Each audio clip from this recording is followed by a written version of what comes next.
ఆదివారానికి సందర్భంగా ఓ చక్కని సందేశాన్ని మీ కొరకే సిద్ధపరచున్నాం. పరిశుద్ధాత్ముడు మీతో మాట్లాడి బలపరచునుగాక. లూకా సువర్తమానం ఈ ఉదయకాలం ఈ మట్టల ఆదివారానికి సందర్భంగా సంబంధించి ఒక శ్రేష్టమైన మాటలు మనం ధ్యానం చేయబోతున్నాం. లూకా సువర్తమానం 19వ అధ్యాయం 30వ వచనాన్ని నేను చదువుతాను. మీ పరిశుద్ధ గ్రంథాలు తెరిచి దేవుని మాటలు ఆలకించాలని ప్రేమతో తెలియచేస్తున్నాను. లూకా సువార్త 19వ అధ్యాయం 30వ వచన భాగం. మీరు ఎదుటనున్న గ్రామమునకు వెళ్ళుడి. అందులో మీరు ప్రవేశింపగానే కట్టబడి ఉన్న ఒక గాడిద పిల్ల మీకు కనబడును. దాని మీద ఏ మనుష్యుడు ఎన్నడూ కూర్చుని ఉండలేదు. దాన్ని విప్పి తోలుకుని రండి. ఎవడైనాను మీరెందుకు దాన్ని విప్పుచున్నారని మిమ్మల్ని అడిగగా, ఇది ప్రభువునికి కావలసి ఉన్నదని వారితో చెప్పుడి. దేవునికి స్తోత్రం. గట్టిగా చెప్పండి ఆమేన్. నాతో కలిసి ఈ మాటలు మీరు చెప్పండి. కట్టబడి ఉన్న ఒక గాడిద మీకు కనబడును. దాని మీద ఏ మనుష్యుడు ఎన్నడూ కూర్చునలేదు. దాన్ని విప్పి తోలుకుని రండి. ఆమేన్. మీకు ఎంత బలం ఉంటే అంత గట్టిగా చప్పలు కొడుతూ యేసుకి మహిమ చెల్లిస్తారా? ఓకే. పరిశుద్ధాత్ముడు మీతో మాట్లాడి బలపరచునుగాక. గత కాలాలలో చాలా వర్తమానాలు మీకు ఈ మట్టల ఆదివారం గురించి తెలియపరిచాను. అప్పుడు చెప్పిన వర్తమానాలకి ఇప్పుడు చెప్పిన వర్తమానానికి కొంచెం వ్యత్యాసం, డిఫరెంట్ కనబడతా ఉంటుంది. ప్రభువే మనకి కొత్త కోణంలో మాట్లాడి బలపరచునుగాక. సో ఈరోజు ప్రత్యేకంగా చెప్పాలనుకున్న మాట గాడిద అనండి. అదిగో కనబడతా ఉంది గాడిద. ఓకే, ప్రభు మీకు వివరించునుగాక. గతంలో మీకు చెప్పిన వర్తమానాలు దేవుడు కోరుకున్న గాడిద గురించి చెప్పాను, ప్రభుకి కావలసిన గాడిద గురించి చెప్పాను. కానీ ఈరోజు ఓన్లీ గాడిద గురించే. సో దేవుడు మీతో మాట్లాడి మీ ఆత్మీయ జీవితాన్ని బలపరచునుగాక. విచిత్రమైన సంగతి ఏమిటంటే, ఈ మట్టల ఆదివారానికి ఎంత ప్రాముఖ్యత ఉన్నది అనంటే, ఇదే సమాచారం 4 సువార్తల్లో కూడా రాయబడి ఉంది. ఒకసారి మీరు మనసు పెట్టండి. ఒక్క సమాచారం, ఒక్క ఇన్ఫర్మేషన్ 4 సార్లు, ఒక వార్త 4 సార్లు చెప్పారంటే అది ఎంత ఇంపార్టెంట్ అయి ఉంటే దాని గురించి అంత ప్రస్తావన తీసుకొస్తారు. మత్తయి సువార్తలో చెప్పారు, మార్కు సువార్తలో చెప్పారు, లూకా సువార్తలో చెప్పారు, యోహాను సువార్తలో కూడా చెప్పారు.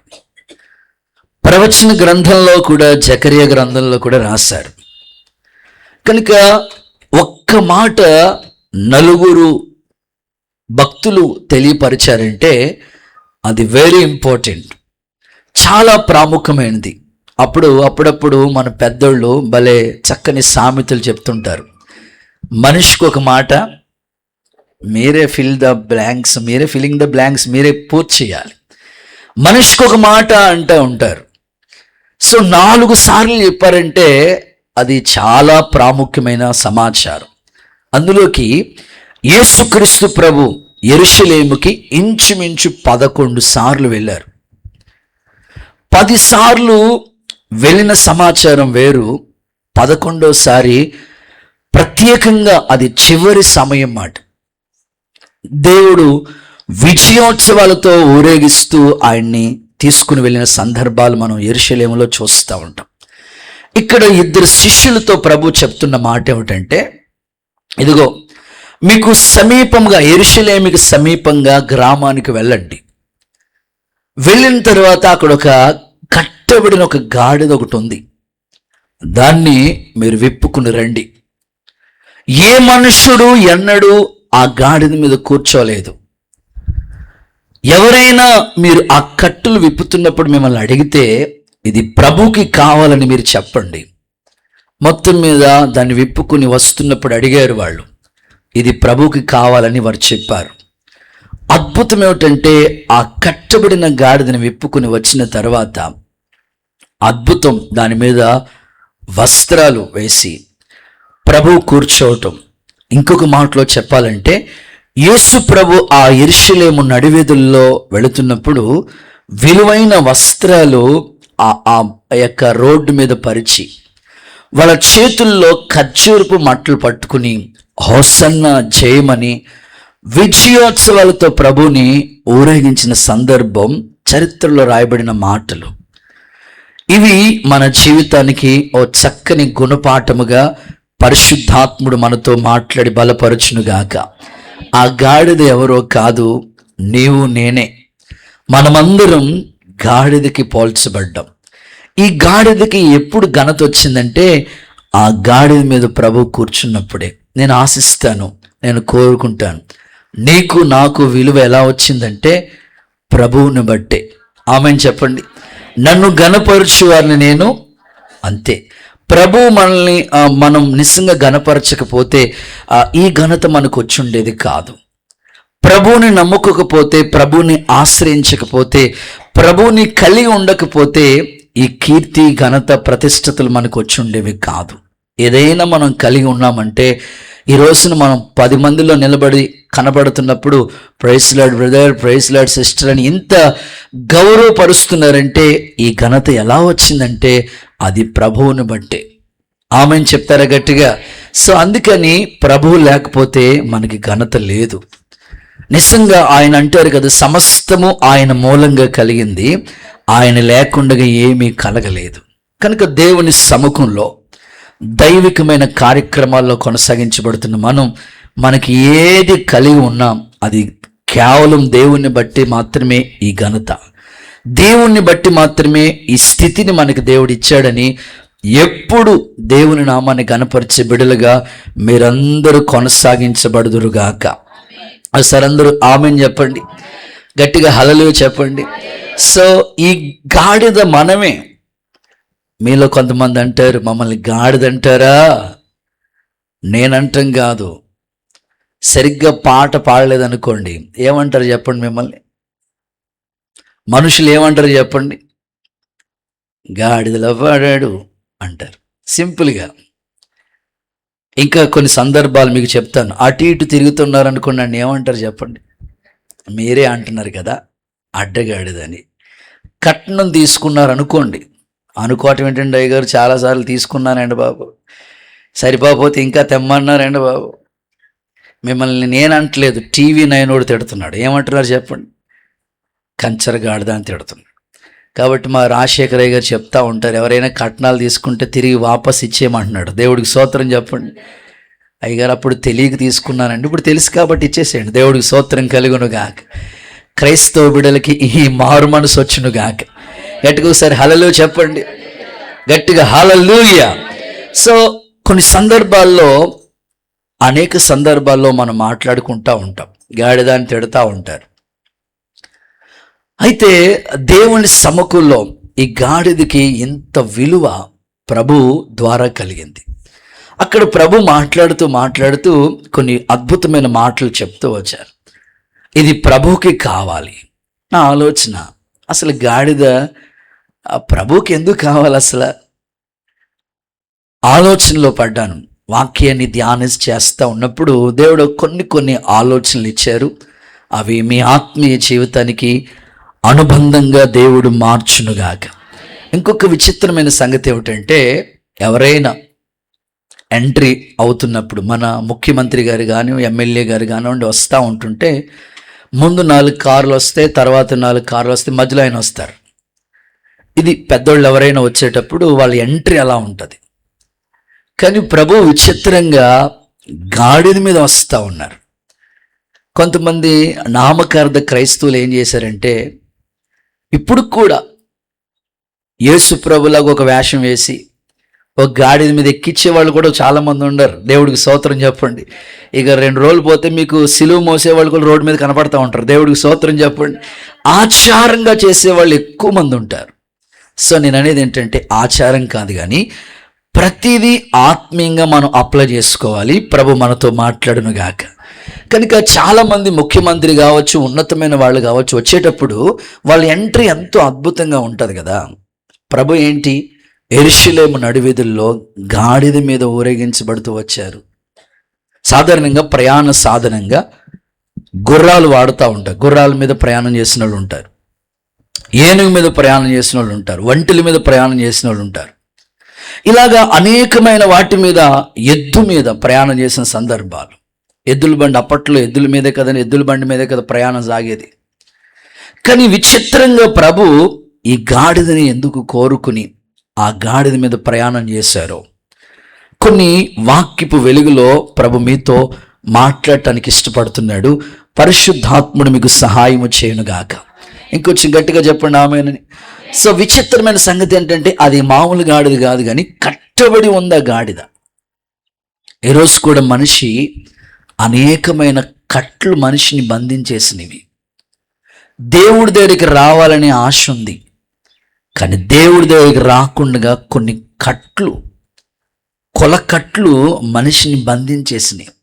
ప్రభులోకి వస్తే వాళ్ళ కులస్తులు ఏమని అనుకుంటారని ప్రభు దగ్గరికి రాకుండా బంధించబడి రహస్య క్రైస్తవులు ఎందరో ఉన్నారు. నా ప్రార్థన, ఏ కట్ల చేత మనిషి బంధించబడ్డాడో యేసు నామములో ఆ కట్లన్నీ విడిపించబడునుగాక. ఈ ఉదయకాలమే కట్టబడిన కట్లన్నీ విడుదల దొరుకునుగాక వారికి. చాలామంది విగ్రహారాధన అనే కట్ల చేత కట్టబడ్డారండి. ప్రభులో రాకుండా ఆ కట్లు బంధించేసినవి. ప్రభు ద్వారా వాళ్ళకి ఘనత రాకుండా ఆ కట్ల చేత బంధించబడ్డారు. మరికొంతమంది ఆచారం అనే కట్ల చేత బంధించబడిపోయారు. ఒక్కొక్కరు, కొంతమందికి అనేకమైన వ్యసనాలు, అలవాట్ల చేత బంధించబడిపోయి వారికి విడుదల లేకుండా ఉన్నారు. ఈ మట్టల ఆదివారం సందర్భంగా ఎవరెవరు ఏ కట్ల చేత బంధించబడ్డారో యేసు నామములో ఈ ఉదయకాలమే వారిని నా ప్రభు విడిపించునుగాక, వారిని విడిపించి గొప్ప చేయునుగాక. తప్పకుండా ఈ ఉదయకాలం పరిశుద్ధాత్ముడు ఆయన కార్యము ప్రారంభించునుగాక. సేన అనే దెయ్యం పట్టినవాడిని చూడండి, వారిని ఎవ్వరు సాధుపరచలేదంట. గాయాలు చేసేసుకున్నాడు, ఎవ్వరి మాట వినేవాడు కాదు. బంధించబడ్డాడు, ఆ కట్ల చేత బంధించబడ్డారు, సంఖ్యలతో బంధించబడ్డాడు. విడుదల కోసం ఎంత ప్రయత్నం చేసినా ఎవ్వరి వల్ల కాలేదు. కానీ యేసు ప్రభు వచ్చినప్పుడే వాడికి విడుదల దొరికింది కదండి. ఈ ఉదయకాలం ఒక సేవకుడిగా నేను కోరుకుంటున్నాను, ఎవరెవరు ఏ కట్ల చేత బంధించబడ్డారో యేసు నామములో మీకు విడుదల వచ్చునుగాక. చప్పలు కొడుతూ ఒకసారి యేసయ్యకి బిగ్గరగా ఆమేనని చెప్తారా? రైట్. ఈ ఉదయకాలం దేవుని సందులో గాడిద ఎలాంటిది, ఎందుకు ప్రభు ఈ గాడిద నాకు కావాలి, దాన్ని విప్పుకుని రండి అని అన్నారు కదా. గాడిద ఎలాంటిదో ఒక 5 మాటలు మీకు క్లుప్తంగా వివరంగా చెప్పి ఈ సందేశాన్ని ముగింపులోకి తీసుకొస్తాను. ఓకేనా? నెంబర్ 1, మొదటి మాట నెహెమ్యా పుస్తకం. నెహెమ్యా పుస్తకం మొదటి మాట, నెహెమ్యా పుస్తకం 13వ అధ్యాయం 15వ వాక్య భాగాన్ని చదవగా విందాం. నెహెమ్యా పుస్తకం 13వ అధ్యాయం. నన్ను అక్క మైక్ చూడు. 13:15. ఆ దినములలో యూదులలో కొందరు విశ్రాంతి దినమున ద్రాక్ష తోటలను త్రొక్కుటయు, గింజలు తొట్లలో పోయిటయు, గాడిదల మీద గాడిదల మీద బరువులు మోపుటయు, ద్రాక్ష రసము, ద్రాక్ష పండ్లు, అంజూరు పండ్లు, నానా విధమైన బరువులు విశ్రాంతి దినమున యెరూషలేమునకు తీసుకుని వచ్చుటకు చూసి ఈ ఆహార పదార్థాలు ఆ దినమున అమ్మిన వారిని గద్దించింది. ఓకే, హల్లెలూయా చెప్తారు ఒకసారి. ఆ మాట మీరు టిక్ చేసుకోండి. గాడిదల మీద బరువులు మోపుటయు. హల్లెలూయా. సో మొదటి మాట, బరువులు మోస్తుంది. హల్లెలూయా చెప్తారా? ప్రభు అంటారు, దీన్ని విప్పుకుని రండి, ఇది ప్రభుకి కావాలి. నీ రాసు, నీ ప్రభు సాత్వికుడై గాడిద మీద ఎక్కి వస్తూ ఉన్నాడు. సో ఇది విప్పుకుని రండి. ఎందుకోసం ఆ గాడిదను విప్పుకుని రమ్మన్నారు ప్రభు అంటే, ఈ గాడిద స్థితి, ఈ గాడిద యొక్క పరిస్థితి ఎలా ఉందనంటే బరువులు మోసే పరిస్థితుల మధ్యలో ఉంది. ఈరోజు మనిషి అని పిలువబడే ఈ గాడిద కూడా ఎన్నో బరువులు మోస్తూ ఉన్నాడు. ఒక్కొక్క బరువు భరించలేనంత బరువు మోస్తున్న వాళ్ళు ఇక్కడ చాలామంది ఉన్నారు. ఈ బరువు నా వల్ల కావట్లేదయ్యా, ఈ బాధ్యతలు నేను భరించలేకపోతున్నాను. కొన్ని సందర్భాల్లో అవి విడిచిపెట్టేయాలనిపిస్తూ ఉంటుంది. ఈ బాధ్యతలు మేము భరించలేం అనిపిస్తూ ఉంటుంది. వాక్యం చెప్తున్న మాట ఏమిటంటే, గాడిదల మీద బరువులు మోసుకొని తీసుకొస్తా ఉన్నారు. ఎన్నో భారాల్లోకి నువ్వు మోస్తున్నావేమో కానీ వీటన్నిటికన్నా పాపం అనే భారం నీ మీద మోపబడి ఉంది. అందుకే ప్రభు చెప్పారు కదా, ప్రయాసపడి భారాన్ని మోసుకుంటున్న సమస్త జనులారా నా ఎద్దుకు రండి, నేను మీకు విశ్రాంతినిస్తాను. మత్తయి సువార్త 11:28. మత్తయి 11:28లో ఈ మాట ఉంది, ప్రయాసపడి భారాన్ని మోస్తున్న సమస్త జనులారా నా ఎద్దుకు రండి. ఒకసారి చదువుతారా? మత్తయి సువార్త 11:28. ప్రయాసపడి భారాన్ని మోసుకుంటున్న సమస్త జనులారా నా ఎద్దుకు రండి, నా దగ్గరికి రండి, నేను మీకు విశ్రాంతిని కలుగు చేస్తాను. ప్రభు మాట్లాడుతున్న మాట ఏంటంటే, మీరు మోస్తున్న భారం పాప భారం. ఈరోజు ఆ గాడిదని ఎందుకు విప్పుకుని రమ్మన్నారంటే, ఇప్పటి వరకు ఎన్నో పాప భారాలు, ఎన్నో బరువులు మోసుకుంటా ఉన్నావేమో. అయితే ప్రభు నిన్ను పిలుస్తున్నాడు. ఎందుకో తెలుసా? నిన్ను విడిపించుట కొరకు, నిన్ను సంరక్షించుట కొరకు. పాపం వల్ల వచ్చే జీతం మరణం. అందరూ పాపము చేసి దేవుడు అనుగ్రహించే ఆ మహిమను పొందలేకపోతున్నారు. ఈ ఉదయకాలం ప్రభు ఆ పాప భారాన్ని భరించుట కొరకే నిన్ను పిలుస్తున్నాడు. ఇంకా దినమెల్లా చేతులు చాపి పిలుస్తున్నాడు. ఈ ఉదయకాలమైనా సరే దేవుని వైపుకు సంపూర్ణంగా త్రిప్పబడితే యేసయ్య నీ పాప భారం అంతటిని తొలగించునుగాక. గట్టిగా ఒకసారి ఆమేనని చెప్తారా? సో దేవుని సముఖంలో ప్రయాసపడుతున్నాడు మనిషి, ఎన్నో భారాలు మోస్తూ ఉన్నాడు. అందుకే వాక్యంలో చదువుతూ ఉంటాం కదా, సులువుగా చిక్కులు పెట్టు ప్రతి భారము విడిపించబడి విశ్వాసమునికి కర్త దాన్ని కొనసాగించు యేసు వైపు చూస్తూ మీరు ఓపికతో పరిగెడతారు. కొన్నిసార్లు ఈ భారాన్ని మోయలేక సరిగ్గా పరిగెత్తలేని పరిస్థితి, నడవలేని పరిస్థితి, ఏమీ చేయలేని ప్రతికూలమైన పరిస్థితిలో మనిషి కొనసాగించబడుతున్నాడు. వాక్యంలో చదువుతూ ఉంటే పాత నిబంధన గ్రంథంలో గాడిదని విమోచించాలి. వాస్తవంగా ఆ విమోచించే ప్రక్రియలో గొర్రె పిల్లని ఇచ్చి గాడిదని విడిపించాలి. ఒకవేళ గాడిదని విడిపించే ప్రక్రియలో గొర్రె పిల్లల్ని వాళ్ళు ఇవ్వకపోతే గాడిద మెడ విరిచేయాలి. ఇది పాత నిబంధన పద్ధతి. మీకు కావాలంటే ఆ రిఫరెన్స్ కూడా మీకు చూపిస్తాను. నిర్గమకాండం 34:20 వాక్యం ఒకసారి చూడండి. నిర్గమకాండం 34:20. గొర్రె పిల్లనిచ్చి గాడిద తొలి పిల్లను విడిపించాలి. ఒకవేళ అలా విమోచించకపోతే దాన్ని మెడను విరగొట్టేసేయాలి. నీ కుమారుల్లో ప్రతి తొలుచుల్ని విడిపించాలి. చాలు. సందర్భాన్ని బట్టి చూస్తే గొర్రె పిల్లని ఇచ్చి గాడిద పిల్లను విడిపించాలి. ఒకసారి ఆ మాట వెరీ ఇంపార్టెంట్ వర్డ్ అది. ఇంకొకసారి నాతో చెప్పండి. గొర్రె పిల్లని ఇచ్చి గాడిద పిల్లను విడిపించాలి. ఒకవేళ నీ దగ్గర గొర్రె పిల్ల లేకపోతే ఆ గాడిద మెడ విరిచేయాలి. సో దీన్ని ఆత్మీయంగా చెప్తున్నాను. యేసు ప్రభు ఇదిగో లోక పాపమును మోసుకుని పోయే చెప్పండి దేవుని గొర్రె పిల్లగా వచ్చాడు. ఆయన ఈయన వచ్చి ఆ త్యాగము చేయకపోతే మనందరి మెడ విరిచేయాలి. గాడిద మెడ విరిచేయాలి. కానీ నువ్వు పొందవలసిన ఆ శిక్ష ఆయన భరించాడు. గాడిద నీవు ఎందుకు విప్పుకుని రమ్మని చెప్తున్నారు తెలుసా? గాడిద ఆల్రెడీ బరువులు మోస్తూ ఉంది. లోక సంబంధంగా నువ్వు ఎన్నో బరువులు మోయొచ్చు, అందులో పాప భారం నిన్ను కృంగదీస్తూ ఉంది, మనశ్శాంతి లేకుండా చేస్తూ ఉంది. సరే, అందరూ హల్లెలూయా చెప్పండి, చేతులూపుతూ ఆమేనంటారా? పాపం మనిషికి మనశ్శాంతి లేకుండా చేస్తుందండి, ఏ సందేహం లేదు. పాపంలో ఉన్నంతసేపు మనిషికి మనశ్శాంతి, ప్రశాంతత ఉండదు. ఒక చిన్న ఉదాహరణ చెప్తాను. దైవజనులు పెద్ద పాస్టర్ గారు పరిచర్య చేస్తున్న రోజుల్లో సండే స్కూల్ పిల్లలు లాంటి పిల్లలు, సేవకులు ఎప్పుడైనా ఎక్కడికైనా వస్తే పిల్లలు ముందుగా వచ్చేస్తూ ఉంటారు.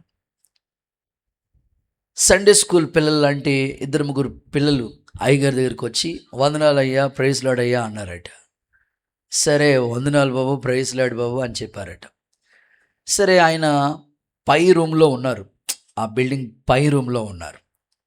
పిల్లలు అక్కడికి వచ్చేసారు. కింద జస్ట్ ఆ పైనుంచి ఇలాంటి కిటికీ అలా ఓపెన్ చేసి చూస్తూ ఉంటుంటే ఆ రోడ్డు మీద క్రింద వేసవి కాలం మట్టి ఇలాగే ఈ ఐస్ బండ్లు ఉంటాయి కదా, అప్పట్లో ఐస్ అమ్మేవాళ్ళు. ఐస్ బండ్లు అలా తిరుగుతూ ఉంటుంటే పాపం ఆయనకి ఐస్ తినాలనిపించిందంట. దేవుడికి స్తోత్రం చెప్పండి. మీకు కూడా అనిపిస్తూ ఉంటుంది అప్పుడప్పుడు, ఐస్ తినాలనిపించిందంట. ఈ పిల్లోడికి చెప్పాడంట, బాబు రే ఇదిగో ఈ రూపాయి పట్టుకెళ్ళి ఐస్ తీసుకురారా అని చెప్పారు. అప్పట్లో రూపాయికి 4 ఐస్లు వచ్చేది. ఇచ్చారంట. తీసుకెళ్ళి వాడు గబగబా ఒక చిన్న గ్లాస్ పట్టుకెళ్ళి ఐస్ ఇవ్వండి అంకుల్ అంటే ఐస్ ఇచ్చాడు. ఆ 4 ఐస్లు అందులో పెట్టి, పిల్లలకు ఉండే గొప్ప కృపావరం ఏమిటంటే ఏదైనా కన్నులు ఎదురు కనపడదనుకో టేస్ట్ చేయాలన్నమాట. 4 ఐస్లు నోట్లో పెట్టి తీసేసాడట. పిల్లలు అలా నోట్లో పెట్టుకొని తీసేసి జాగ్రత్తగా ఏమి ఎరగని ఎల్లుల్లిపోయేలాగా పాస్టర్ గారి దగ్గర వచ్చి అలా నిలబడి, ఇదిగో అయ్యగారు ఇదిగో అండి అని ఇచ్చారంట. అయిన వెంటనే చూస్తే తెలిసిపోతుంది కదా దాని వ్యవహారం. చూసిన వెంటనే జస్ట్ ఇంకా అయ్యగారు ఏం అడగలేదు, ఏంట్రా ఈ ఐస్ ఇలా ఉంది, ఏంట్రా ఈ ఐస్ ఇలా ఉంది అని అన్న వెంటనే నేను తినలేదండి అన్నారంట. స్తోత్రం చెప్పండి ఒకసారి. పాపము మనిషికి మనశ్శాంతి లేకుండా చేస్తుందండి. సో నేను చెప్పేది ఏంటంటే, పాప భారాన్ని మోస్తున్న జనులు, సో దేవుడు గొర్రె పిల్లని ఇచ్చి ఆ గాడిద పిల్లని విడిపించాడు. నిజంగా అదే లోక పాపం మోసుకుని పోయే దేవుని గొర్రె పిల్లగా వేసే ఈ లోకానికి వచ్చి మనందరి శిక్షను ఆయన భరించి మనందరికి గొప్ప విమోచన ఇచ్చాడు. దేవునికి ఇచ్చిన రక్షణ బట్టి అందరూ చప్పలు కొడుతూ ఒకసారి యేసయ్యకి మహిమ చెల్లిస్తారా? ఈ రక్షణ నీకు ఎలా వచ్చింది? ఆ గాడిద పిల్ల మెడ విరిచేయాలి. నిజంగా ఆ గాడిద పిల్ల మెడ విరగొట్టకుండగా యేసయ్యే శిలోము రాను మీద నలగొట్టబడ్డాడు కదండి.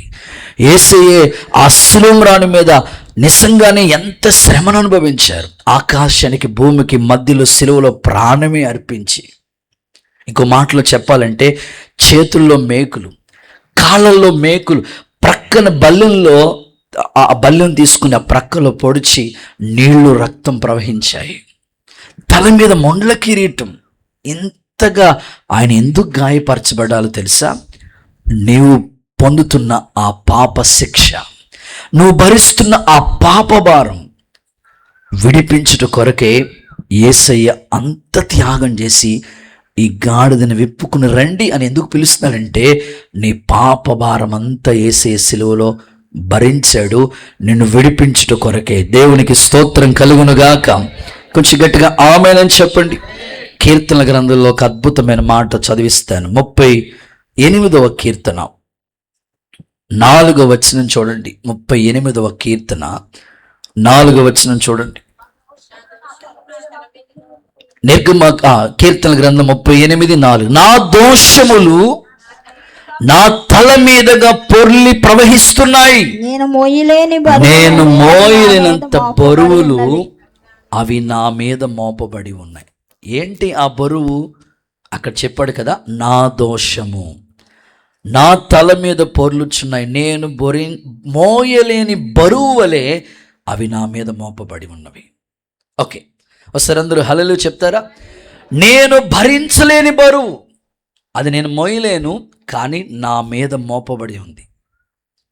ఈ ఉదయకాలం ఒక సేవకుడిగా, ఒక అన్నగా నేను మీకు చెప్తున్నాను, ఆయన నిజంగా ఆ గాడిద పిల్లను విడిపించకపోతే విమోచన దొరకలేదు. అలాగే మన పాప శిక్ష ఆయన భరించకపోతే మనకు విడుదల దొరుకుండేది కాదు. అందుకని నీకు ఇచ్చిన రక్షణ బట్టి, నీకు ఇచ్చిన ఈ గొప్ప సాల్వేషన్ బట్టి ఎప్పుడు దేవుని గణపరిచే కుమారుడిగా, కుమార్తెగా యేసయ్య దేవుని కృపలో నిన్ను వర్ధిల్ల చేయునుగాక. దైవ కృప నీ మీదకి దిగివచ్చునుగాక. ఒక చిన్న ఉదాహరణ చెప్తాను.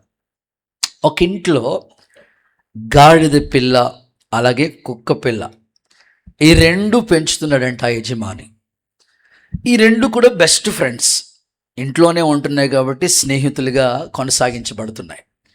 ఒకరోజు వాస్తవంగా గాడిద పని ఏంటి? అరుస్తూ ఉంటుంది, ఇంకా బరువులు మోస్తూ ఉంటుంది. కుక్క పిల్ల పని ఏమిటి? అరవటమే. సో గాడిద రెండు పనులు చేస్తుంది, అరుస్తూ ఉంది, బరువులు మోస్తూ ఉంది. కానీ కుక్కపిల్ల ఓన్లీ ఎవరైనా దొంగోడు వచ్చాడంటే అరవటం మాత్రమే, ఇంక ఏ బరువు మోయదు. సో చాలా కాలంగా ఇద్దరు కూడా స్నేహితులుగా కొనసాగించబడుతూ వచ్చారు. ఒకరోజు ఎందుకో గాడిద మనసులోకి ఈ ఆలోచన వచ్చిందంట, కుక్కపిల్లతో అంటుందంట, ఎప్పుడు ఈ యజమానుడు నా మీద ఈ బరువులు మోపుతూ ఉంటాడు. ఏదైనా బట్టల మూట తీసుకెళ్ళాలంటే నేనే మోసుకెళ్ళాలి, వ్యాపారానికి సంబంధించిన ఏమైనా తీసుకురావాలంటే అవన్నీ బస్తాలు బస్తాలుగా నేనే మోయాలి. ఈ కుక్కపిల్ల ఉందే ఎప్పుడు ఇక్కడే ఉంటుంది, దీనికి ఏ బాధ్యత లేదు, ఏ బరువు లేదు, ఒక అరవటం తప్ప ఇంక ఏ పని చేయదు. నాకు ఈ బరువులన్నీ, నా మీద ఈ బాధ్యతలన్నీ పెట్టారనుకుని విసుక్కుంటా కసురుకుంటా మాట్లాడుకుంటా కుక్కతో ఇలా అన్నట, నేను పొరపాటున ఈ ఇంట్లో ఉండను. దేవుడికి స్తోత్రం చెప్పండి. ఈ యజమానుడి దగ్గర అస్సలు ఉండను. అప్పుడప్పుడు మీరు కూడా అంటూ ఉంటారు, నేను పొరపాటున ఈ ఇంట్లో ఉండను. అలాంటి వాళ్ళందరూ ఒకసారి హల్లెలూయా చెప్పండి. చెప్పరు కానీ అప్పుడప్పుడు అంటూ ఉంటారు, ఈ బాధ్యత నేను మోయలేను, నా వల్ల కాదు, నువ్వే పడు అని ఇంట్లోంచి వెళ్ళిపోవాలనే మనసు మీకు వస్తూ ఉంటుంది. అప్పుడప్పుడు గోదావరి దగ్గరికి వెళ్ళి కూడా ట్రై చేసి ఉండొచ్చు, దేవుడికి స్తోత్రం కలుగునుగాక, ఈ బాధ్యతలు భరించలేను అని. అప్పుడప్పుడు ఫ్యాన్ దగ్గరికి వెళ్ళి కూడా ట్రై చేసి ఉండొచ్చు, అప్పుడప్పుడు చేయి కోసేసుకుని ఉండొచ్చు. కొన్నిసార్లు ఈ బాధ్యతలు భరించలేమని, ఈ బరువు నా వల్ల కాదు.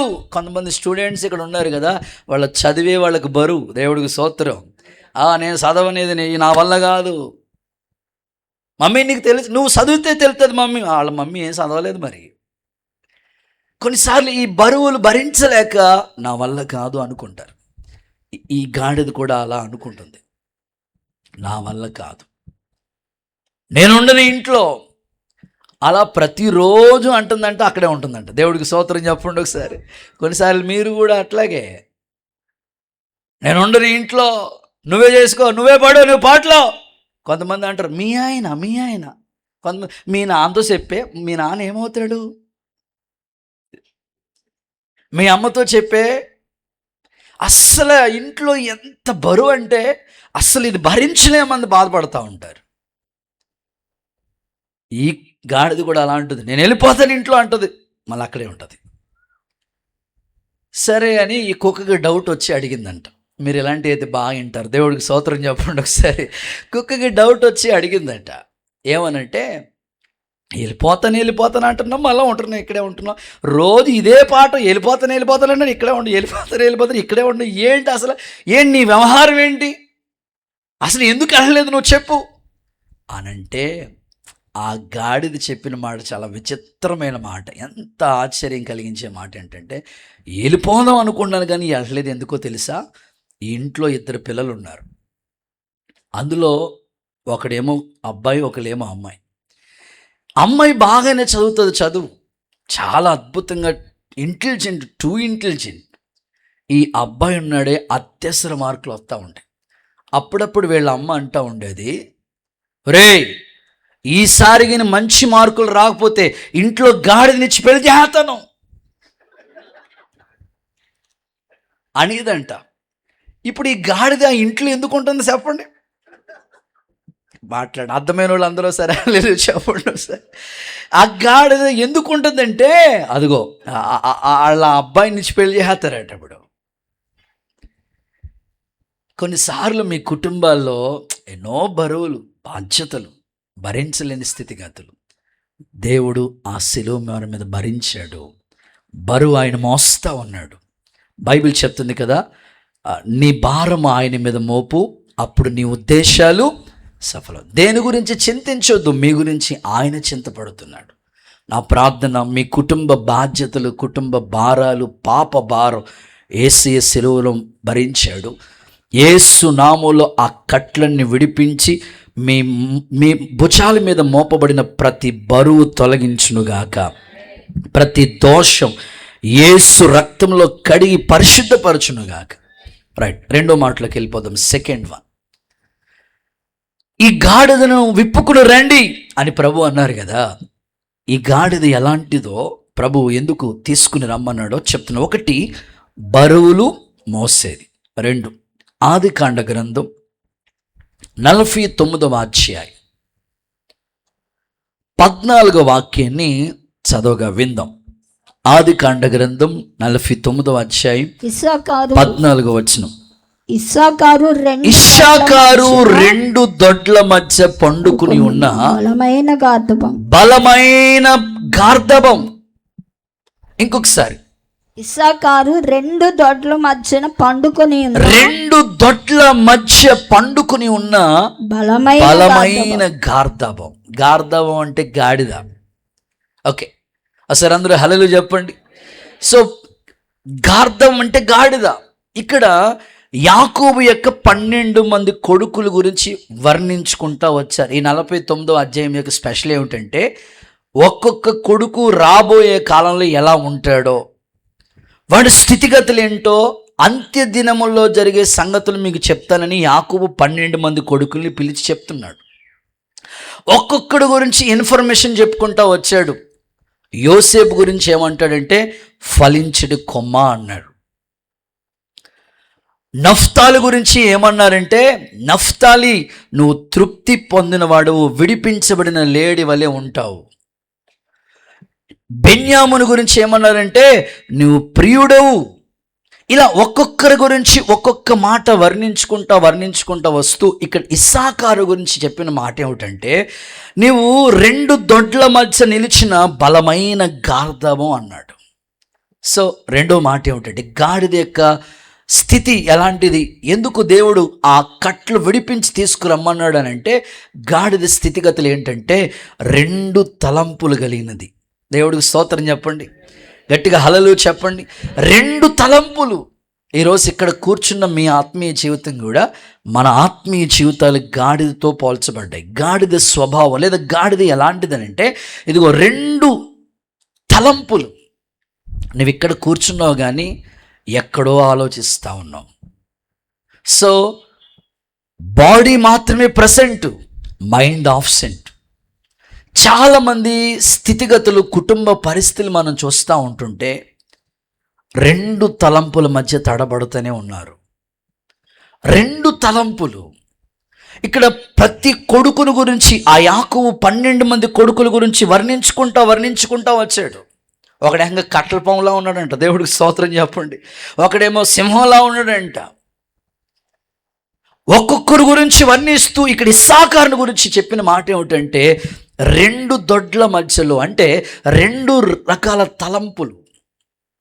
ఈరోజు మనిషి రెండు విధాలుగా ఆలోచిస్తూ ఉన్నాడు. దేవుడు ఎందుకు ఆ గాడిదని విప్పుకుని రండి, ఇది నాకు కావాలని ప్రభు పిలుస్తున్నాడంటే, నీ ఆత్మీయ జీవితంలో రెండు రకాలుగా నువ్వు ఆలోచిస్తున్నావు, రెండు విధాలుగా నువ్వు తడబడతా ఉన్నావు. ఈ ఉదయకాల నా ప్రార్థన, ఎన్నాళ్ల మట్టుకు మీరు రెండు తలంపుల మధ్యలో ఉంటారు? యెహోవా దేవుడైతే యెహోవాను పూజించండి, బయలుదేవుడైతే బయలుని పూజించండి ఆ రోజు ఏలీయా సవాలుగా చెప్పినట్లుగా దేవుడు కూడా ఈ ఉదయకాలం నీతో మాట్లాడుతున్నాడు. ఎంతకాలం రెండు తలంపుల మధ్యలో ఉంటావు? ఎంతకాలం రెండు విధాలుగా ప్రయత్నం చేస్తాం? అటో అడుగు ఇటో అడుగు. రెండు పడవల మధ్యలో అడుగు వేయొద్దు. రెండు పట్టాల మీద కాలు వేసినట్లుగా మీ ఆత్మీయ జీవితంలో రెండు విధాలుగా వద్దు. ఒకే మార్గం, నేనే మార్గం అని ప్రభు చెప్పాడు.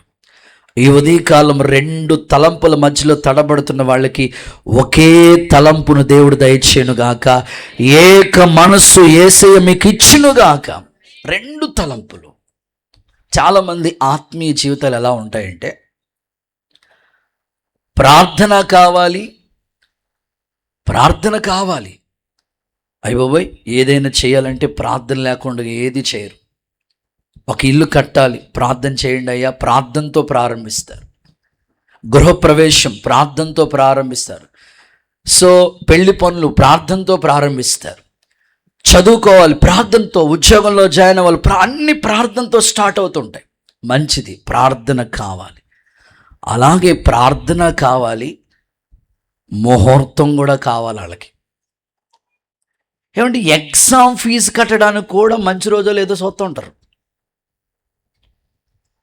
దేవుడి దయ వల్ల మా అక్క అమావాస్య రోజున ఫీజు కట్టింది. దేవుడికి స్తోత్రం కలుగును గాక. అన్నీ ఫస్ట్ ర్యాంకే. దేవుడి దయ వల్ల మన ప్రార్థన మందిరం అమావాస్య రోజున ఓపెనింగ్ అయింది. అంతా బాగానే ఉంది, దేవుడికి స్తోత్రం. నువ్వు ప్రార్థన కావాలి, ముహూర్తము కావాలి. రెండు తలంపుల మధ్యలో ఎంతకాలం? ఇంకా ఈ ఉదయకాలమే పరిశుద్ధాత్ముడు నిన్ను దర్శించునుగాక. నమ్మితే ఒకసారి ఆమెన్ చెప్పండి.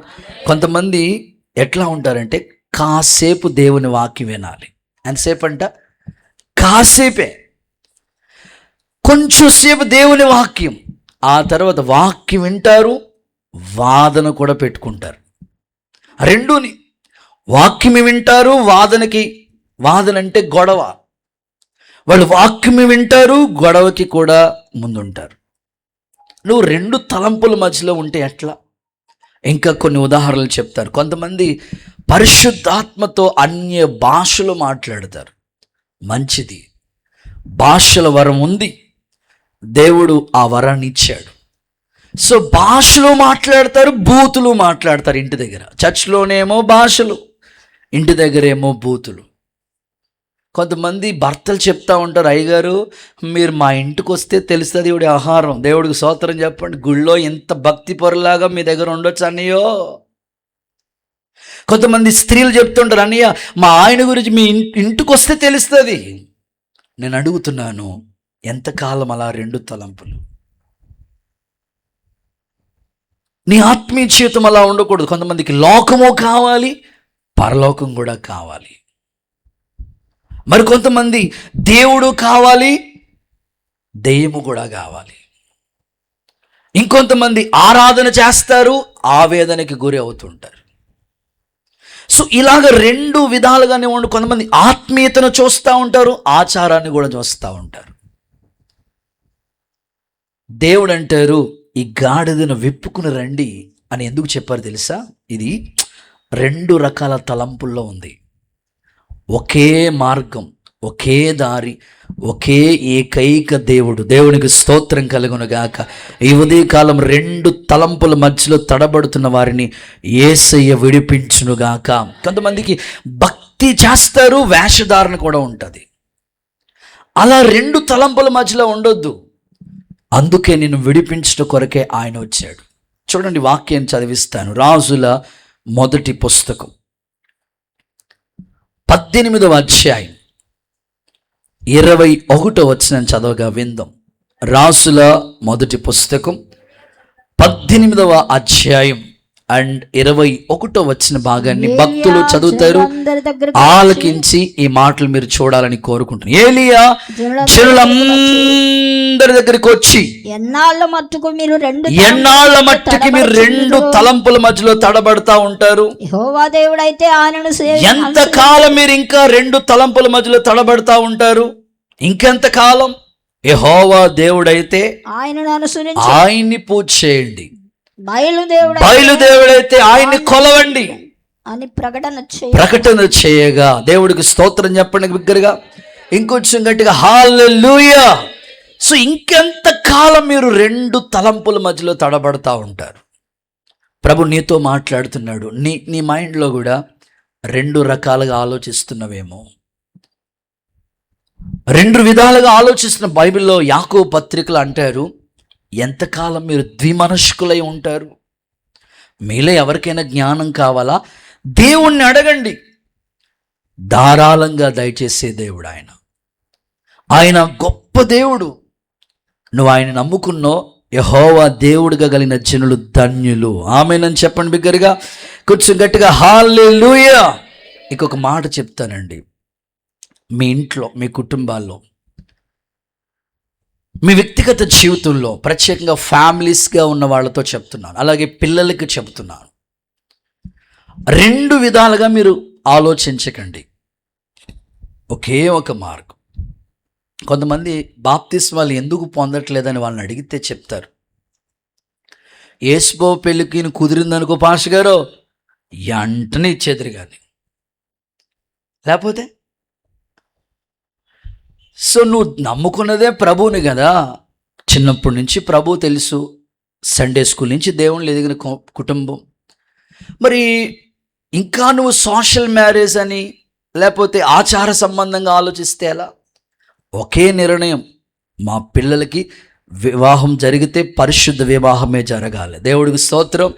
సో ఆ తలంపు నీలో ఉండాలి.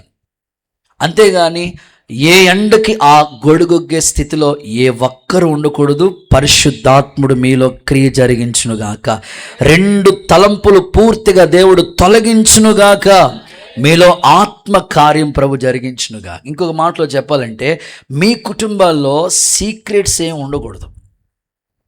దేవుడు ఏదైనా తోటలో నరుడు ఒంటరిగా ఉండటం మంచిది కాదని దేవుడికే ఆలోచన వచ్చి వాళ్ళని ఐక్యపరిచినప్పుడు వారిద్దరూ ఏక శరీరంగా ఉంటారు అని ప్రభు చెప్పాడు. ఈ మధ్యకాలంలో ఎవరో పెద్ద ఆయన చెప్తుంటే విన్నాను, భర్తకి తెలియకుండా భార్య ఏమీ సీక్రెట్ మెయింటైన్ చేయకూడదు.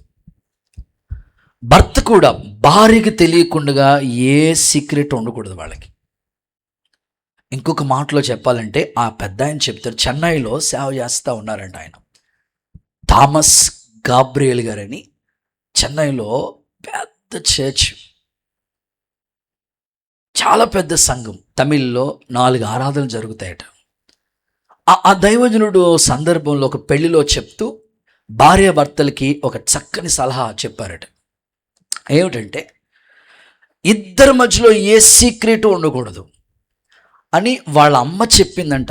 పుట్టింట్లో వాళ్ళ అమ్మ కూతురికి చెప్పిందంట, అమ్మ నువ్వు కాలేజీకి వెళుతున్నావు, ఏమి సీక్రెట్స్ ఉండకూడదు. ఈ రోజుల్లో పిల్లలు చూస్తూ ఉంటుంటే తల్లిదండ్రులకు తెలియకుండా ఎన్ని వ్యవహారాలు. కాలేజీ అని పేరు, హాస్టల్లో ఉంటున్నామని పేరు, పార్కుల్లో తిరిగేవాళ్ళు, సినిమాల చుట్టూ తిరిగేవాళ్ళు, వ్యర్థంగా టైం పాస్ చేసే పిల్లలు ఎందరో.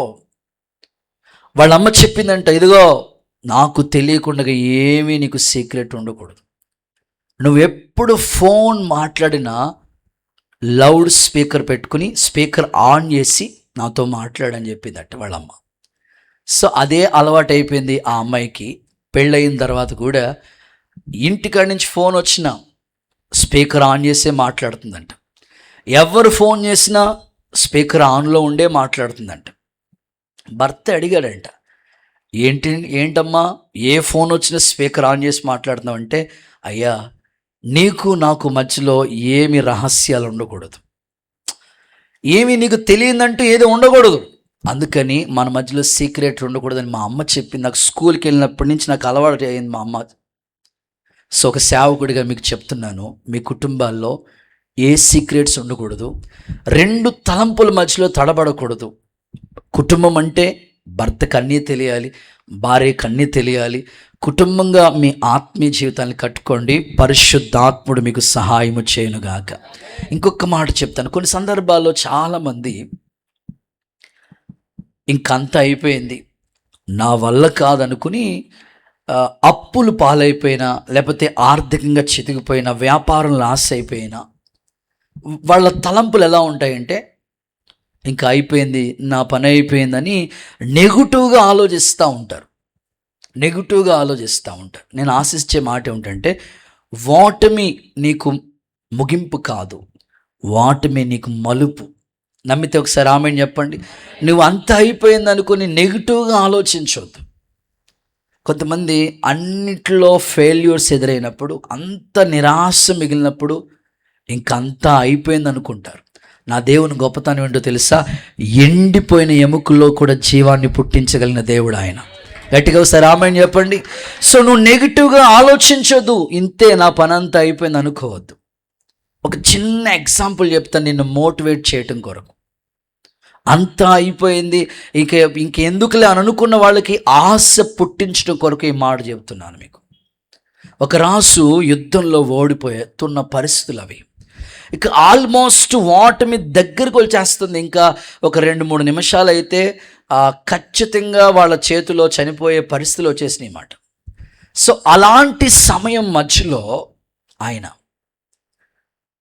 సో నేను ఇంక వీళ్ళ చేతిలోకి వెళ్ళిపోతున్నాను, ఇంక ఓడిపోతానని తనకు అర్థమైపోయింది. ఎందుకంటే యుద్ధం చేస్తున్నాడు కానీ ఓడిపోతానని తనకు అర్థమైపోతుంది.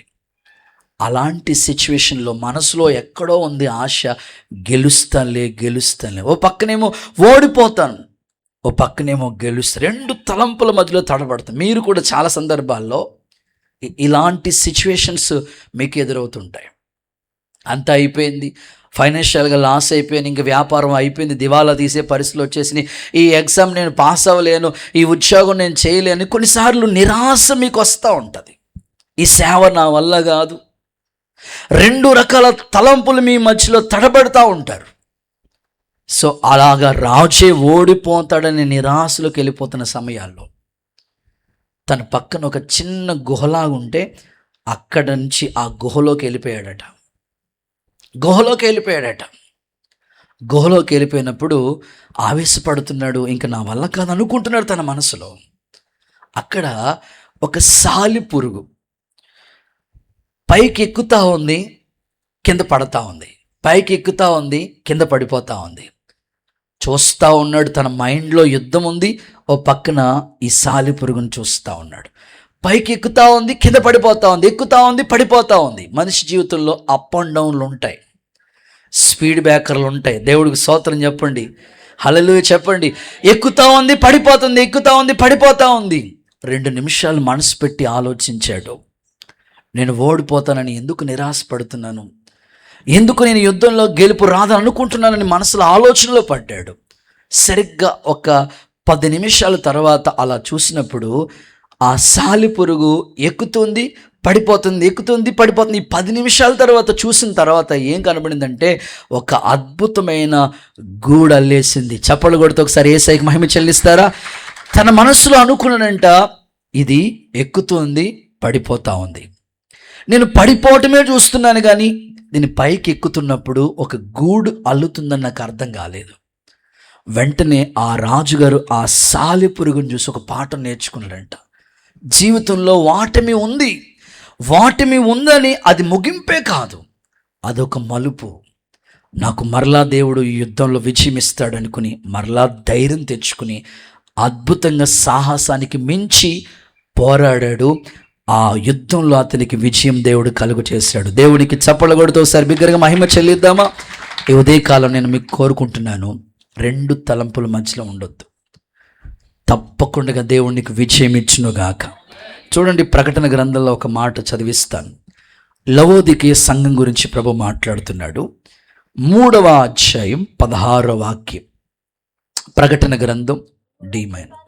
చల్లగానైనను ఉండక నీవు వెచ్చగానైనను చల్లగైనను ఉండగా నులువెచ్చగా ఉన్నావు గనుక నులువెచ్చగా ఉన్నావు గనుక నేను నిన్ను నా నోట నుండి ఉమ్మివేయను ఉద్దేశించు నేను నా నోటి నుండి ఉమ్మి వేయాలనుకుంటున్నాను.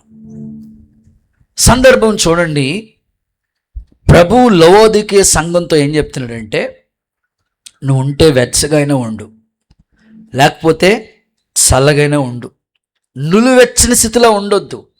ఒకవేళ అలా ఉన్నావా, నా నోటి నుండి నేను ఉమ్మి వేయాలనుకుంటున్నాను అన్నాడు. ఒకసారి అందరూ నమ్మితే హల్లెలూయా స్తోత్రం అని చెప్పండి. ఎవరైనా ఉమ్మి వేయటానికి ఇష్టపడతారండి? ఎవ్వరు ఇష్టపడరు. అంటే ఈ సంఘం ఎలాంటి స్థితుల మధ్యలో ఉందంటే నులువెచ్చని స్థితి. ఒక సేవకుడిగా నా ప్రార్థన, నువ్వెప్పుడు భక్తిని అప్ అండ్ డౌన్గా చేయొద్దు, నులువెచ్చని స్థితిలో ఉండొద్దు, అటో అడుగు ఇటో అడుగుగా ఉండొద్దు. ఇది గాడిద స్వభావం. దేవుడు అందుకే ఆ గాడిదని విప్పుకుని రండి, సరైన మార్గంలో విజయోత్సవాలతో ఊరేగించాడు కదా. నా ఆశ, దేవుడు కూడా అన్యజనుల మధ్యలో నీ తల పైకెత్తి నిన్ను ఘనపరచునుగాక, ప్రభువు నిన్ను హెచ్చించునుగాక. ఆయన పేరే గొప్పవాడు, సర్వాధికారం కలిగిన వాడు. నీ స్థితిగతిని ఎలాగైనా మార్చగలిగిన సామర్థ్యం ఆయనకు ఉంది. నా ప్రార్థన, నువ్వు అటు అడుగు ఇటు అడుగు వేయొద్దు. చదువులో పట్టుదలతో చదువు, విజయం ఇస్తాడు. అలాగనే ఉద్యోగ ప్రయత్నించు, తప్పక జయమిస్తాడు.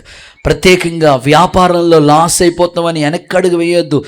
తప్పకుండా వెనుకున్నవన్నీ మర్చిపోయి ముందున్న వాటి కోసం వేగరంగా పరిగెత్తు.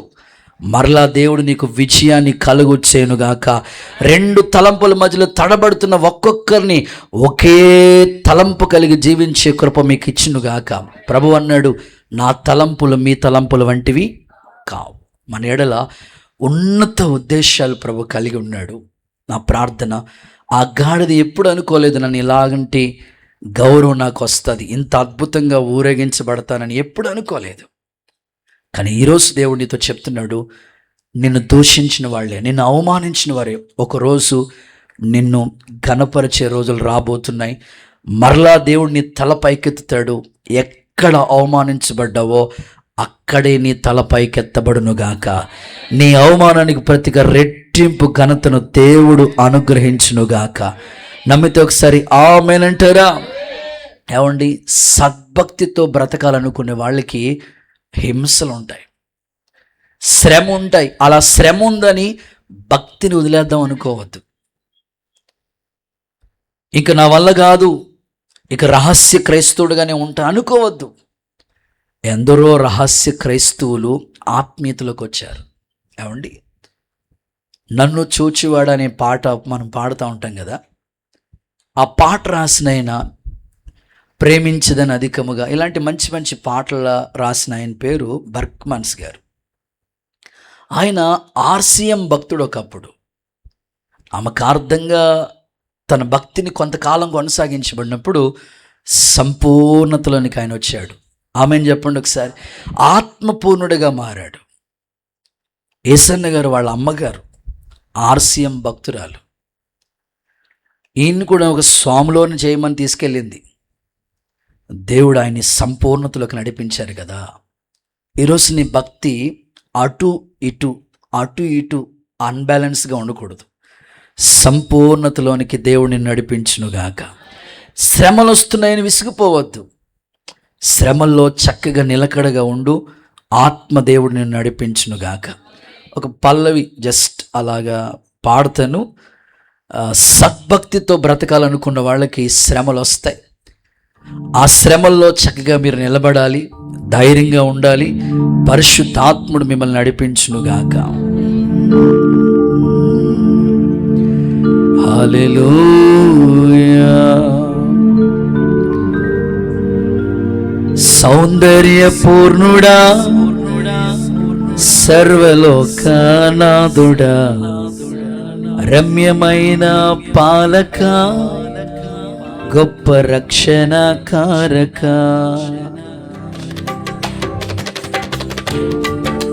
సౌందర్య పూర్ణుడా, సర్వలోకనాథుడా, రమ్యమైన పాలక, గొప్ప రక్షణ కారక. యేసయ్యా నా ప్రాణ స్నేహిత, మనసంతా నిండిన మధురానుబంధమ, అతి ప్రియుడా నా ప్రాణేశ్వర. చప్పట్లు. అపురూపమే నీ ముఖ. చేతుల పైకెత్తి. మనసారా నిన్నే చేరి, ప్రియమారా నిన్నే కొలిచి, ప్రణుతింతును ఆశ తీర అతి కాంక్షణీయుడా. మనసారా నిన్నే చేరి, ప్రియమారా నిన్నే కొలిచి, ప్రణుతింతును ఆశ తీర అతి కాంక్షణీయుడా. సౌందర్య పూర్ణుడా, సర్వలోకనాథుడా, రమ్యమైన పాలక, గొప్ప రక్షణ కారక. అందరూ చప్పడగొడుతూ సద్భక్తితో బ్రతకాలనుకున్న వారికి ఎన్నో శ్రమలు, దైవికమైన ధైర్యం దేవుడు నీకు ఇవ్వబోతున్నాడు. విశ్వాస యాత్ర కడగండ్ల పాలైన, కన్నీటి కడలు చెలరేగిన దేవుడే నిమ్మలపరచబోతున్నాడు. నీ ఇంటిలో సమాధానం ఇవ్వబోతున్నాడు. నమ్మితే చప్పట్లతో స్తుతించండి.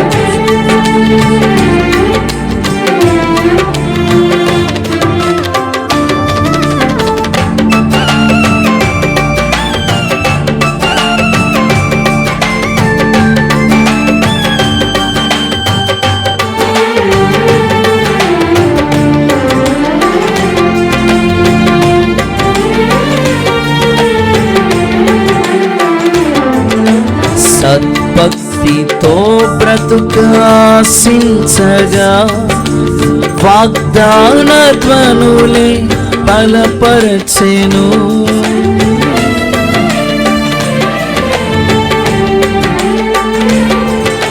సద్భక్తితో బ్రతుకాశించగా, వాగ్దాన ధ్వనులే బలపరచెను.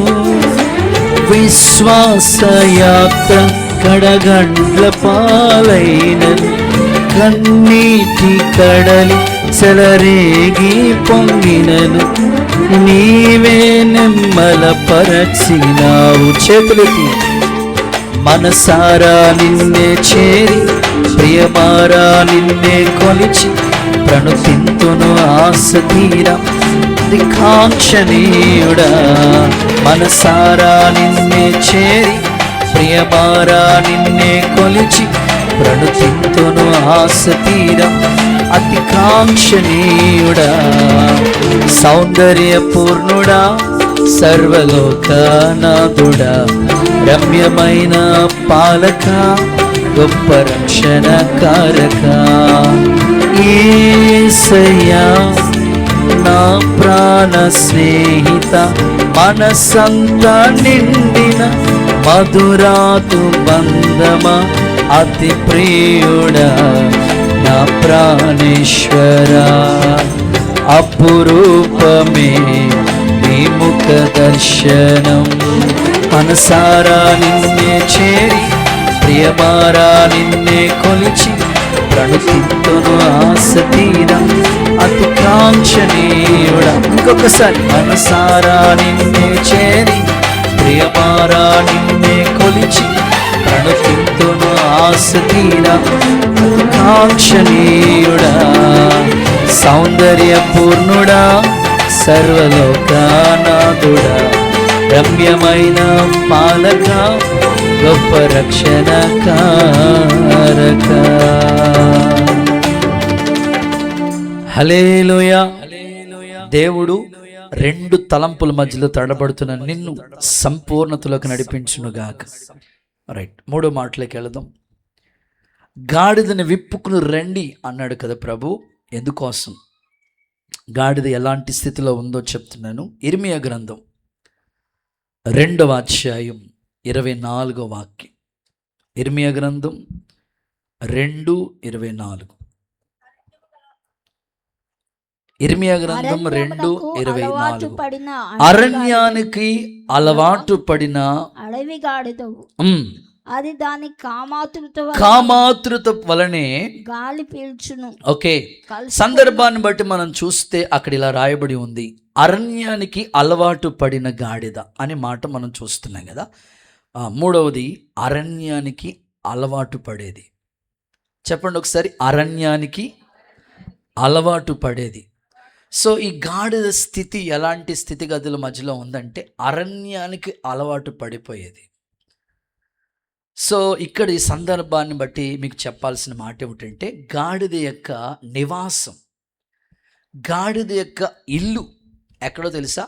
అడవి పర్ర, అడవిలో నివాసం చేస్తూ ఉంటుంది. ఈరోజు మనిషి కూడా అడవి పనులు. మనిషే ఎంత అద్భుతమైన కృప! దేవుని కంటే కొంచెం తక్కువగా నిన్ను చేశాడు. ఘనత ప్రభావాలు నీకు కిరీటంగా ఇచ్చాడు. దైవికమైన మార్గాల్లోనే నడిపిస్తూ ఉన్నాడు. ఇంత ఆధిక్యత ఇచ్చిన మనిషి అడవి పనులు చేస్తూ దేవునికి ఆయాసాన్ని కలిగించే స్థితి, తల్లిదండ్రుల్ని బాధ పెట్టే స్థితి. ఈరోజున ప్రభు నీతో మాట్లాడుతున్నాడు. గాడిద అరణ్యానికి అలవాటు పడిపోయింది. యోబు గ్రంథంలో ఆ యొక్క స్థితిగతుల గురించి మాట్లాడతాడు. యెషయా గ్రంథంలో అంటాడు ఈ అరణ్యాన్ని గురించి లేదా ఈ అడవిని గురించి మాట్లాడతాడు. చూద్దాం ఒకసారి.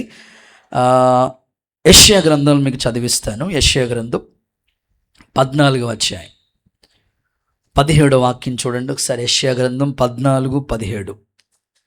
భూమిని కంపింపచేసు రాజ్యములు వణికించువాడు ఇతడే కదా, లోకమును అడవిగా చేసి దాని పట్టణాలని పాడు చేసినోడు ఇతడే కదా.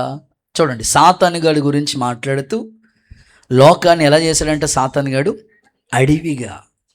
సో ఇప్పుడు గాడిద అరణ్యానికి అలవాటు పడిపోయింది. అరణ్యం అంటే అడవి.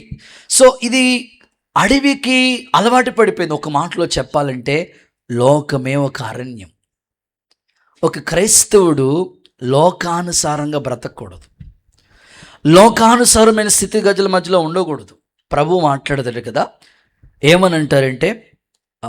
ఏమని మాట్లాడుతున్నారంటే, సంపూర్ణము దేవుని చిత్తం ఏదో పరీక్షించి అలాగ నడుచుకోండి. ఇట్టి సేవ యుక్తమైనదని ప్రభు చెప్పాడు. అంటే చాలామంది అరణ్యానికి అలవాటు పడిపోతున్నారు, లోకానికి అలవాటు పడిపోతున్నారు. దేవుడు నా రాజ్యం లోక సంబంధమైనది కాదు అని చెప్పాడు. దేవుని పిల్లలు ఎప్పుడు కూడా ఈ లోక సంబంధులుగా బ్రతకూడదు. యేసయ్య మీకు మరో మనసు అనుగ్రహించునుగాక. ఇంకో మాటలో చెప్పాలంటే కొంతమంది సాతానుగాడి యొక్క క్రియలలో కొనసాగించబడుతున్నారు. మీకు సింపుల్గా ఒక చిన్న ఉదాహరణ చెప్తాను. చేతులు ఊపుతో ఒక్కసారి హల్లెలూయా చెప్పండి. ఒక చిన్నప్పుడట ఒక ఆయన చిన్నప్పుడు పిల్లలు చదువుకునే టైంలో స్కూల్కి వెళ్ళేటప్పుడు తన స్నేహితుడితో పాటు స్కూల్కి వెళ్ళి తిరిగి వచ్చేటప్పుడు డైరెక్ట్గా తన ఇంటికి రాకుండా వాళ్ళ స్నేహితుడు అన్నాడట, అరే బాబు మా ఇంటికి రా అని తీసుకొచ్చారంట. ఒరే నేను వెళ్ళిపోవాలి, హోంవర్క్ చేసుకోవాలిరా బాబు, చాలా వర్క్ ఉంది, నేను చదువుకోవాలి, రేపు ఎగ్జామ్ ఉంది చదువుకోవాలి. ఒరే వెళ్ళిపోదు కానీ ఎప్పుడు చదువు అని పుస్తకాలు పట్టుకుంటమే కాదురా బాబు, అప్పుడప్పుడు రావాలి మా ఇంటికి అని ఆ ఫ్రెండ్ మోటివేట్ చేస్తే ఆ స్నేహితుడు బలవంతాన్ని బట్టి ఈ వ్యక్తి తన ఇంటికి వెళ్ళకుండా తన స్నేహితుడి ఇంటికి వెళ్ళాడంట. ఇద్దరు బ్యాగులు తగిలించుకుని తన స్నేహితుడి ఇంటికి వెళ్తా ఉన్నారు. ఆ స్నేహితుడు వెళ్ళేటప్పుడు మాట్లాడాడంట, ఒరే మా ఇంటి దగ్గర ఒక పప్పి, ఇంకో మాటలో చెప్పాలంటే జానీ, కుక్కకి ఏం పేర్లు ఉంటాయండి, బోల్డ్ పేర్లు ఉంటాయి కదా, ఉందిరా బాబు. అద్భుతం ఏంటంటే కుక్క పిల్లల్ని పెట్టిందిరా బాబు, మరి కుక్క పిల్లలనే పడుతుంది, దేవుడికి స్తోత్రం చెప్పున్నాడు. ఆ మాటలు చూడండి, కుక్క పిల్లల్ని పెట్టిందిరా బాబు, నీకు అర్జెంటుగా చూపిస్తాను, అవసరమైతే నీకు ఒకటి ఇస్తాను పట్టుకెళ్ళిగాని అన్నాడు. ఇక పిల్లోడు ఇంటికి వెళ్ళిపోదామని మనసు లాగుతుంది, కానీ కుక్క పిల్ల ఉంది కదా, దేవుడికి స్తోత్రం చెప్పండి సార్. ఆ కుక్క పిల్ల మైండ్లో ఉండిపోయింది. పిల్లలకి సాధారణంగా కుక్క పిల్ల అంటే ఇష్టం కనుక సరేలే నేను వస్తాను రా బాబు అనుకుని వెళ్ళాడు. ఆ గేట్ తీసినప్పటికే ఆ గేట్ దగ్గరలోనే ఆ హాల్ ఉంటుంది కదా, గ్రౌండ్ ఉంటుంది కదా వాళ్ళకి, ఆ వరండా అంతట్లో కూడా అక్కడ ఈ కుక్క కొన్ని కుక్క పిల్లలు పెట్టుకుని ఆడిస్తూ ఉంది. వీడు వెళ్ళటమే ఆ కుక్క పిల్ల దగ్గరికి వెళ్ళాడు. పిల్లలు చూసిన వెంటనే భుజాల మీద ఎక్కించుకోవాలి, ఆడుకోవాలి, అబ్బో ఎన్నో కళలు కంటారు. వాళ్ళు డ్రీమ్లోకి వెళ్ళిపోతూ ఉంటారు అన్నమాట, కళల ప్రపంచంలో ఉంటారు. సో ఆ పిల్లోడు ఎప్పుడైతే చూసిన వెంటనే ఎవరే ఇదిగోరా నీకు ఈ కుక్క పిల్లని ఇచ్చేస్తున్నాను అనుకుని ఆ కుక్క పిల్లల్లో ఉన్నాయి కొన్ని, అందులో ఒక కుక్క పిల్లని తీసుకొచ్చి ఆ పిల్లోడికి ఇచ్చాడు. ఇచ్చిన వెంటనే తల్లి ఊరుకుంటుంది చెప్పండి? మాట్లాడండి. తల్లి ఊరుకోకండి. ఆడు తీసుకున్న వెంటనే బ్యాగ్లో పెట్టేసుకున్నాడు. దేవుడికి స్తోత్రం చెప్పండి ఒకసారి. ఆ బ్యాగ్లో పెట్టి జిప్ పెట్టేసుకుంటున్నాడు. పరిగెడుతున్నప్పటికీ వెనకాల కుక్క తరుగుతూ ఉంది. ఈ లోపల వాళ్ళ పేరెంట్స్, వాళ్ళ తల్లిదండ్రులు వచ్చారు. అంకుల్ అంకుల్ అంటున్నాడు. ఎంత అంకుల్ అంకుల్ అన్నా ఈ తల్లి ఊరుకోదు కదండి, ఇంకా పరిగెట్టిస్తూ ఉంది. ఇంకా పరిగెడుతున్నాడు, ఇంకా పరిగెట్టుతా. అంకుల్ అంకుల్ అంటున్నాడు. ఆ అంకుల్ అన్నాడు, ఏమైందిరా బాబు అంటే, కుక్క పిల్ల లోపల బ్యాగ్లో ఉందన్నాడు. సరే అది అర్జెంటుగా వదిలేరా బాబు అంటే, అర్జెంటుగా అలా వదిలేసిన వెంటనే ఆ తల్లి కామైపోయింది. దేవుడికి స్తోత్రం చెప్పండి. సో నేను అంటాను, ఈ కథలో ఒక సత్యం, ఒక సందర్భం మీకు ఏం చెప్పాలనుకుంటున్నానంటే, ఆ పిల్లోడు మామూలుగా ఉన్నంతసేపు మామూలుగానే ఉన్నాడు. ఆ కుక్క పిల్ల జోలికి వెళ్ళినప్పుడే ఆ కుక్క పిల్ల తరుగుతూ ఉంది. సాతాను గాడు కూడా నువ్వు భక్తి మార్గాలు నడిపించినంతసేపు నీ జోలికి రాడువాడు. కానీ సాతాను గాడికి ఉన్న అలవాట్లు, కొన్ని గుణ లక్షణాలు నీలోకి వస్తే నిన్ను వాడు పట్టుకుంటా ఉంటాడు. అప్పుడప్పుడు సాతాను పిల్లలా తయారవుతుంటారు కొంతమంది పిల్లలు. దేవుడికి స్తోత్రం చెప్పండి. సాతాను పిల్లలా తయారవుతూ ఉంటారు. అమ్మా అదంతా మాయలోకమమ్మా, ఆ ప్రేమలు లోకం అంతా మాయమ్మా, నమ్మించి మోసం చేస్తాడమ్మా, అరిచేతిలో స్వర్గం అని చెప్తాడమ్మా, వాడి మాటలు నమ్మొద్దమ్మా అంటే నీకేం తెలుసు? ఇది సైతాన్ పిల్ల. దేవుడికి స్తోత్రం చెప్పండి ఒకసారి. నీకేం తెలుసు? మీరు రీసెంట్గా ఈ మధ్య కాలంలో ఒక 2-3 రోజుల నుంచి ట్రోల్ అవుతుంది యూట్యూబ్లో ఒక వీడియో. పేరు పెద్దగా గుర్తులేదు కానీ మీకు తెలుసు బాగా. ఏం పేరు ఆ పేరు? వైష్ణవి. చూసారు ఎంత అప్డేట్లో ఉన్నారు మీరు? దేవుడికి స్తోత్రం చెప్పండి ఒకసారి. మీకు మీరే సపోర్ట్ కొట్టుకోండి అమ్మా. కొట్టుకోరు ఇప్పుడు. వైష్ణవి అది ఒకటి వీడియో ట్రోల్ అవుతుంది కదా. మీకు తెలుసు, నేను పెద్దగా ఇన్ఫర్మేషన్ మీకు చెప్పక్కర్లా. ప్రేమించి నమ్మించి పెళ్లి చేసుకుని తర్వాత ఇంచుమించు 5వ నెల ప్రెగ్నెంట్ అంట ఆమె. కట్నం తీసుకురావమన్నా. విచిత్రమైన సంగతి ఏంటంటే ఇల్లరికమే వచ్చాడు అల్లుడు. ఇప్పుడు ఆ ఇంట్లో ఉండి ప్రెగ్నెంట్తో ఉన్న ఆమెని, లోపల శిశువును కదా, ఆ చంటి బిడ్డను కూడా ఆలోచించలేదు. ఆ మైకం నిజంగా కత్తి తీసుకుని పొడిచి చంపేసిన ఆ పరిస్థితి. సాతానుగాడు కొన్ని అలవాట్లు చేస్తూ ఉంటాడు నీకు. ఆ కుక్క పిల్లను వదిలేసినప్పుడే ఆ కుక్క తరవటం ఆపేసింది. నువ్వు కూడా నీలో ఉన్న సాతాను అలవాట్లు, లోక సంబంధమైన అలవాట్లు, వాటిని విడిచిపెడితేనే నీకు విడుదల దొరుకుతుంది. ఈ ఉదయకాలం యేసు నామములో అలాంటి విడుదల నీకు దొరుకును గాక. యవ్వన కాలంలో ప్రేమ అనే వ్యామోహాల మధ్యలో వెళుతున్న యవ్వనస్తులతో ప్రభు మాట్లాడుతున్నాడు. గాడిద అడవికి అలవాటు పడిపోతుంది. నువ్వు పాపానికి, ప్రేమలకి, లోక సంబంధమైన కార్యాలకి అలవాటు పడొద్దు. చూడండి, యోబు గ్రంథంలో ఈ గాడిద యొక్క నివాస స్థలం, గాడిద యొక్క ఇంటిని గురించి మాట్లాడుతున్నాడు. చూడండి, యోబు గ్రంథం 39వ అధ్యాయం 5-6 వాక్యాలు ఒకసారి త్వరగా చదువుకుందాం.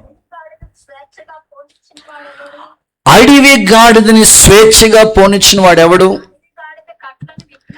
అడవి గాడిద కట్లను విప్పిన వాడెవడు? నేను అరణ్యమును దానికి ఇల్లుగా, ఇదిగో నేను అరణ్యాన్ని దాని ఇల్లుగాను, ఉప్పు పర్రగా దాని నివాస స్థలాన్ని నియమించాను. చూడండి, అడవి, అరణ్యం. ఈ గాడిద యొక్క ఇల్లు ఎక్కడంటే అడవిలో, ఉప్పు పర్ర, అదొక నివాస స్థలంగా చేసుకుంది. ఈరోజు కూడా చాలా మంది ఇంట్లో ఉండరు. వాళ్ళ ఇంటికన్నా వాళ్ళ ఫ్రెండ్స్ ఇల్లే వాళ్ళకి బెస్ట్గా భావిస్తూ ఉంటారు. ఎన్ని రోజులు చూస్తాడు నీ ఫ్రెండ్? తల్లిదండ్రులు నచ్చరు వాళ్ళకి, వాళ్ళ స్నేహితులే నచ్చుతూ ఉంటారు. ఎన్ని రోజులు చూస్తారండి? ఆలోచించండి. ఆత్మీయంగా దేవుడు నీకు ఒక కుటుంబాన్ని ఇచ్చాడు, నీకు ఒక తల్లిని ఇచ్చాడు, తండ్రిని ఇచ్చాడు, ఒక సహవాసాన్ని ఇచ్చాడు. నీవు అరణ్యానికి అలవాటు పడొద్దు, లోక ఆచారాల వైపు వెళ్ళొద్దు. యేసు నామములో నీ అంతరంగంలో స్థిరమైన మనసు వచ్చునుగాక. రైట్, ఇక టైం అయిపోయింది. రెండు మాటలు రెఫరెన్స్ ఇచ్చేసి ముగిచ్చేస్తాను. 4వది ఆదికాండం 16వ అధ్యాయం 12వ వాక్యం. ఆదికాండం 16:12 చెప్పేస్తాను. అతడు అడవి గాడిద వంటి మనుష్యుడు, అతని చెయ్యి అందరికి విరోధంగా ఉంటుంది. చాలు. 4వది తిరుగుబాటు చేసేది గాడిద. ఇక్కడ ఇష్మాయేలు పుట్టినప్పుడు అతన్ని అడవి గాడిద వంటి స్వభావం కలిగిన వాడని చెప్తున్నాడు. ఈరోజు మనిషి కూడా తిరగబడుతున్నాడు. అమ్మ మీద తిరగబడేవాళ్ళు, నాన్న మీద తిరగబడేవాళ్ళు, పాఠాలు చెప్పిన మాస్టర్ గారి మీద తిరగబడే స్టూడెంట్స్, విశ్వాసి సంఘం మీద తిరుగుబాటు చేయటం, సేవకుడి మీద తిరగబడటం. సో ఇవి ఎలా వచ్చినాయి అంటే ఇది గాడిద స్వభావం. ప్రభు నీతో మాట్లాడుతున్నాడు, దాన్ని విప్పుకుని రండి. ఈరోజు తిరుగుబడుతున్న బిడ్డలందరితో దేవుడే వాళ్ళ కట్లన్నీ తెంచివేసి వాళ్ళు లోబడే మనసు వారికి ఇచ్చునుగాక. చివరిది 5వది తప్పిపోయే స్వభావం. సమూయేలు మొదటి పుస్తకం 9వ అధ్యాయం 3వ వాక్యం. ఇంటికి వెళ్తారు, చదువుకోండి. సమూయేలు మొదటి పుస్తకం 9:3 ఉంది. సౌలు తండ్రి కీషు యొక్క గార్ధమం తప్పిపోగా సౌలు వెతుక్కుంటా వెళ్ళి పట్టుకున్నాడు. గాడిద యొక్క స్థితి ఎలా ఉందంటే తప్పిపోయే లక్షణం. మీరు సందర్భాన్ని బట్టి మీరు చూస్తే తప్పిపోయిన కుమారుని మరలా తిరిగి తండ్రి దగ్గరికి వచ్చినట్లుగా.